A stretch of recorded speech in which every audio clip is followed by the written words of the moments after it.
hamil sebelum nikah. Nyo hamil sebelum nikah. Lagi tren gini kok. Hamil sebelum nikah. Setelah 2 tahun, setelah 2 bulan hamil, saya nikah. 2 bulan hamil nikah. Dengan laki-laki yang menghamili saya. Bagaimana hukumnya KB? Implan, spiral, iud yang tertanam dalam badan ketika sudah meninggal. Apakah harus dikeluarkan?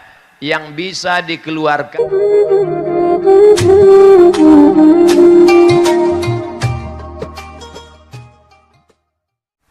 Saya seorang PNS. Tempat tugas saya jauh dari tempat tinggal. Dan saya jarang pergi tugas. Tapi gaji tetap saya terima tiap bulan.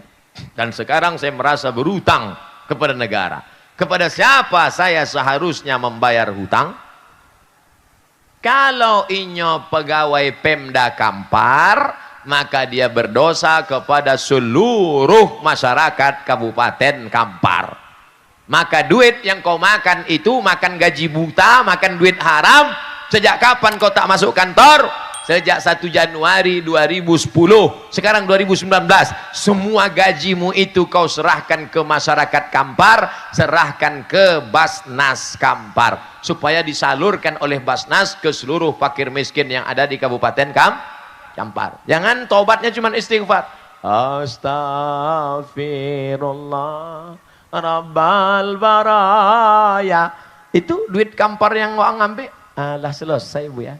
Enak aja. Duit haram dibawa ke Makkah. Sebulan gaji berapa? 4 juta. Setahun berapa? 48 juta. Dipakai umroh ke Makkah. Umrohmu tak diterima Allah. Labbaik Allahumma labbaik. Labbaik la syarika laka labbaik. Apa kata malaikat? La labbaik wala sa'daik. Kau tak dapat haji mabrur, zaduka haram, karena kau berangkat dengan uang gaji buta, makan haram. Makanya jangan heran balik haji tak ada perubahan. Heran nambah menengok Pak Haji kau bu ya. Sebelum bangkit bercelana pendek. Begini balik haji tak bercelana sama sekali. Tidak menjadi panutan masyarakat. Tidak membawa perubahan. Dipakai duit haram sodakoh.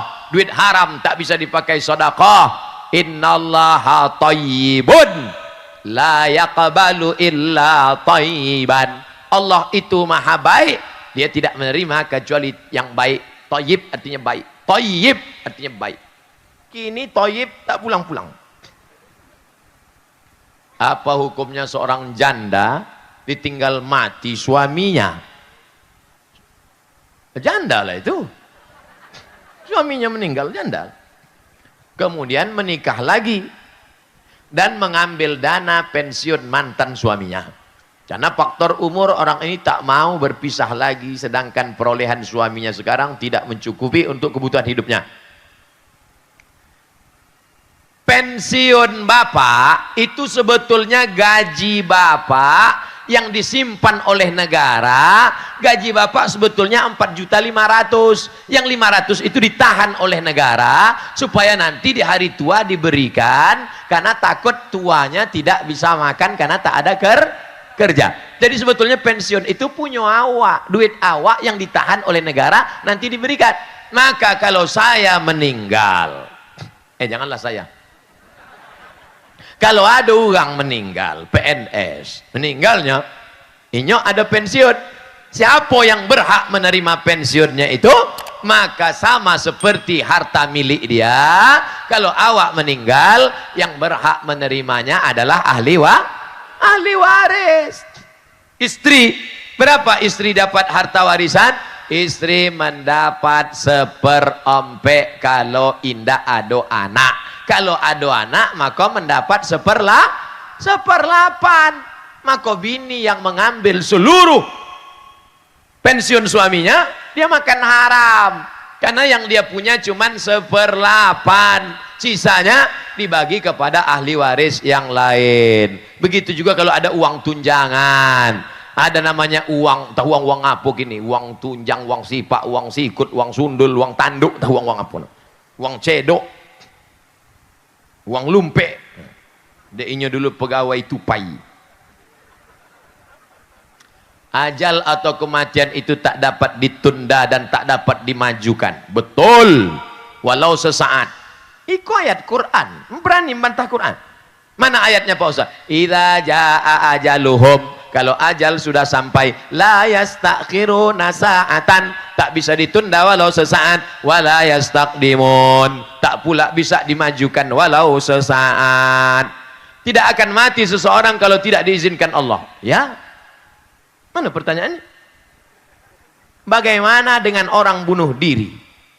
Oh, orang bunuh diri mati-matian mau bunuh diri, kalau belum sampai ajalnya takkan mati. Diambil tali, diikik leher ke atau ke tiang, begitu melumpek, inyo ndak mati, tiang tu patah. Masuk ke kamar mandi, ke WC, dicari racun tikus, ndak ada racun tikus, diminum super pel, seminggu ndak mati, buih-buih aja mulut. Ndak jauh mati, cari rel kereta api. Akhirnya ku akhiri kehidupan ini mas bro. Sebelum mati streaming pula tuh. Mati adalah jalan terakhir. Lewatlah kereta api. Ndak jauh mati, uponya salah rel. Kalau ndak mati, ndak. Tapi kalau mati kata Allah, minum kopi pun mati. Minum, mati. Dek apa? Kopi Mirnanya minum. Ado dukun santet, ikannya membahas tentang bagaimana orang terbunuh. Ado dukun santet. Dukun santet kok tobat. Inyo santet spesialis racun. Jadi santet kok sama juga macam dokter. Ada spesialisnya, spesialis racun. Racun nih kok dimasukkan ke tompe air minum. Miang segala miang, tahu miang? Miang buluh, miang tobu, miang hutan, miang kayu dikumpul. Lalu dikikiskan omeh batangan dikikis, sesudah itu barulah dibacakan mantra-mantra. Hai hantu segala hantu kakang telinga bosi mulut tosong kanggu gitu kunci. Sesudah itu barulah jin tadi dari ujung kuku menyampaikan racun. Jadi kata dukun yang tobat tadi, ambo pasang pada orang yang sedang minum situ. Waktu ambo pasang dari ujung kuku supaya masuk ke kopinya, pas sedang dipasang, inyo pun toga. Kopi datang, racun dipasang, inyo pun toga. Ada panggilan, tinggal kopi. Itu kalau belum ajal. Kedua kali kami cubo. Waktu kami cubo, pasang, tumpah kopi itu. Lah dua kali cubo kami bonti. Berarti uang kolon sampai ajalnya. Kalau tidak mati kata Allah, tidak mati. Ambo beberapa kali ingin dibunuh orang, tidak mati. Watas diusir-usir aja. Mati enggak. Esok kalau datang berita Abdul Somad mati, itu karena ajalnya sudah sampai. Tapi awak ahlu sunnah wal jamaah, awak bukan jabariyah, tetap ada usaha dan ikhtiar. Sebelum menyeberang tengok ke kanan loh. Jangan dalam panjang sampai pasar kampung, langsung aja. Ditanya dia orang, apa nak tengok ke kanan? Kalau enggak mati kata Allah, enggak mati. Awak tidak mati, orang setengah mati. Ngilakkan awak.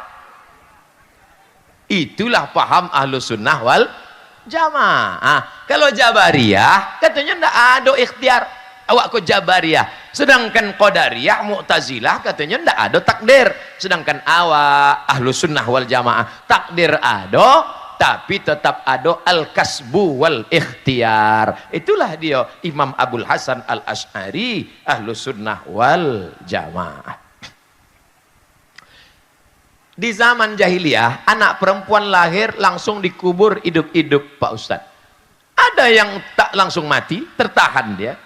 Berapa banyak yang diponis mati, tidak mati. Jadi yang mati itu memang sudah sampai ajalnya. Nih hadis yang lebih kuat.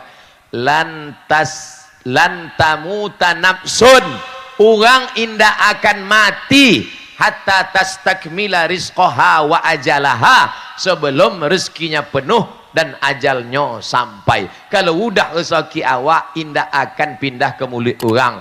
Rezeki musang takkan dimakan harimau. Kalaulah rezeki musang dimakan harimau, sudah lama musang itu hilang. Justru yang populer kini musang, ayam berbulu Nggak ada sapi ayam berbulu harimau.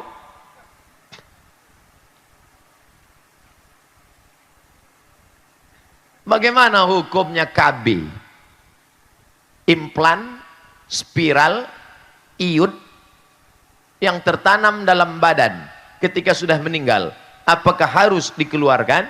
Yang bisa dikeluarkan dari badan selama tidak menyiksa jenazah dikeluarkan. Contoh kawat gigi.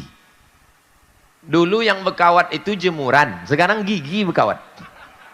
Begitu mati, mati. Dokter bisa membuka segera cepat, bisa. Tapi kalau sudah membukanya lama, berdarah-darah, dibelah-belah, menyakiti jenazah, maka jenazah umat Islam bukan bangkai. Jenazah itu ada hurmatun, kehormatan, kemuliaan. Oleh sebab itu maka jenazah, menyiram jenazah pun tak sama macam menyiram motor dorsemir. Pelan-pelan ikuti penyelenggaraan jenazah. Maka kalau darurat, kaedahnya ad-darurat tubihul mahzurat. Hukum darurat membolehkan yang sebenarnya tak boleh. Tak boleh kita menanamkan benda asing ke badan kita. Tapi karena kaki tadi patah, ditanamkan. Karena lutut sakit, ditanamkan lutut besi. Makanya setiap ke airport detektor bunyi terus. Tep. Ikat pinggangnya Pak, sudah. Tep. Dompetnya Pak, sudah. Kok bunyi terus? Iko bosi. Meninggal, apakah perlu dibelah? Tidak. KB terbagi dua. Pertama namanya tanzimun nasal. Yang kedua namanya tahdidun nasal. Tanzim, tahdid. Kalau tahdid tidak boleh. Tidak bisa hamil sama sekali. Steril, haram. Perempuan steril, haram. Laki-laki, itulah dia namanya vasektomi. Dipotong, tak bisa disambung balik. Ada lagunya, putus tak bisa disambung. Itu tak boleh. Tapi kalau tanzim, 2 tahun sekali hamil, 3 tahun sekali hamil, maka boleh. Dalilnya mana? Nabi membolehkan inzal, Nabi membolehkan azal, Nabi membolehkan pada zaman Nabi Muhammad sallallahu alaihi wasallam. Nah, ini dalil KB. Saya si A. Namanya si A. Dia apa coba manggil? Oh, A. Hamil sebelum nikah. Nyo hamil sebelum nikah. Lagi tren gini kok. Hamil sebelum nikah. Setelah 2 tahun, setelah 2 bulan hamil, saya nikah. 2 bulan hamil nikah dengan laki-laki yang menghamili saya. Sesudah anak kami lahir, apakah kami harus mengulang nikah? Tak perlu diulang, nikahnya sah. Buka kitab Al-Fiqhul Islami wa Adillatuh Syekh Wahbah Zuhaili. Dalam mazhab Syafi'i, perempuan yang hamil nikahnya sah, tapi tak perlu disebut dalam akad. Aku nikahkan engkau dengan anakku yang sedang hamil 2 bulan berisi, tak lama lagi tunai. Yang jadi masalah, muncul 4 problem setelah anak lahir. Pertama, anak yang lahir itu tak boleh pakai bin bapaknya. Yang kedua, anak lahir itu laki-laki, anak pertama kok. Sesudah itu lahir adiknya perempuan. Anak pertama ini tak bisa jadi wali bagi adik-adiknya karena mereka bukan saudara seayah. Mereka dianggap saudara seamak. Saudara seamak tak bisa jadi wali. 3, kalau si apak meninggal, maka si anak tak dapat harta warisan karena tidak ada hubungan nasab. Yang keempat, si anak nan pertama gadih cantik, si bapak tak bisa mewalikan nikahnya. Nanti yang jadi walinya adalah wali hakim Pak Kua. Fasultan waliyun man la waliyalaha. Pak Kua menjadi wali bagi perempuan yang tak punya wali. Ini anak saya Pak Ustaz, memang saya yang berhamilinya. Tidak anakmu, tak diakui. DNA tak laku. Golongan darah tak laku. Salah saya apa? Kamu mencoblos sebelum hari H. Makanya mencoblos tanggal 17 April. Kertas yang dicoblos sebelum itu tidak sah. Perhatikan ini, pengawas di TPS masing-masing. Nah, kenapa ke situ pula situ awak? Engkau lah, pertanyaanku mancing-mancing aja. Saya happy. Happy namanya. Happy bahasa Inggris. Bahasa Arabnya itu hadis tadi. Apa namanya? Saat. Elok kasih nama anak. Siapa nama anak? Saat Happy. Dari desa Batang Betin deh. Baru punya anak. Saya cita-cita anak laki-laki saya bisa seperti Ustadz. Oh jangan. Jangan macam Ambo. Susah. Susah. Banyak tekanan-tekanan. Mohon Ustadz sarannya buat saya. Kalau nengok janganlah. Ingin anak macam Buya Hamka. Amin. Ingin anak macam Syekh Fulan. Nah, itu. Janganlah macam Ustaz Abdul Somad. Banyak anak-anak. Saya tak maulah macam Ustaz Somad. Nanti kurus gitu. Bercita-citalah anak kita menjadi para ulama pewaris para nabi. Amin. Masukkan ke pesantren, arahkan dia Islamic Center, serahkan ke Buya Muhammad Abdi. Buya, iko anak Ambo, tolong bimbing. Ustadz Saidul tamat dari Islamic Center Buya Bahtiar Daud. Ustadz Sahrul Aidi tamat dari Islamic Center. Ustadz Burhan mengajar di Islamic Center. Tak mau ke Islamic Center, ke Tawalib Padang Panjang. Terlalu jauh Ustadz, ke Darun Nahdoh Bangkinang. Nandokek-dokek Buya, assalam naga beralih. Jangan sampai tak masukkan anak pesantren. Kita tak sanggup menjaga anak-anak kita. Jadi Ustadz dulu di pesantren, Ambo di pesantren, tapi tak tamat. Kalau tamat Ambo mungkinlah dokter Ambo gini. Tapi dia tak tamat, kau lah mako.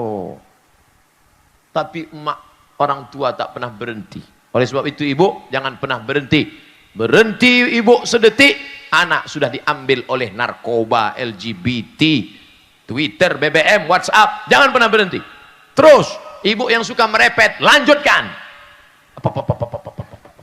Bangkit sama siapa? Sedetik ibu berhenti merepet, waspadalah. Apakah menghajikan orang yang sudah meninggal faedahnya sama dengan naik haji sendiri? Labbaik Allahumma subrumah. Labbaik Allahumma subrumah. Ambo menghajikan subrumah. Nabi bertanya, subrumah kau siapa? Akhi, subrumah kau sudah Ambo katanya. Kata Nabi, waanglah haji apa belum? Belum. Hajikan dulu dirimu, baru hajikan subrumah.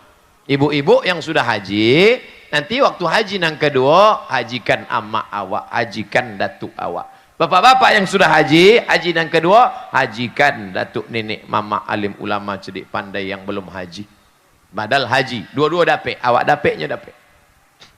Ustadz pernah menghajikan orang? Pernah.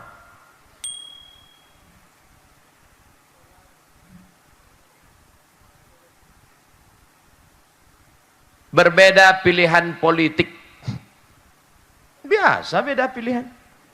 Awak bukan semalam merdeka dari Belanda. 1905 kini 2000. Sudah boleh lah berapa kali mengganti presiden, lah berapa kali ganti bupati, lah berapa kali. Kenapa macam baru sekarang saja? Jadi demam-demam pileg, pilpres, pilkada, pilkabe. Itu awak lah biasa. Biasa aja bro. Yang terlalu ejek, mengejek, caci maki, sumpah serapah, berkelahi. Berkelahi selama 3 minggu lagi kau. Kau dah 27, 28, 29, 30, 31, 7 boleh. So 3 minggu kau berkelahi, habis 7 boleh? Hah? Apa yang terjadi? Malu awak bertetangga, bersahabat. Oleh sebab itu maka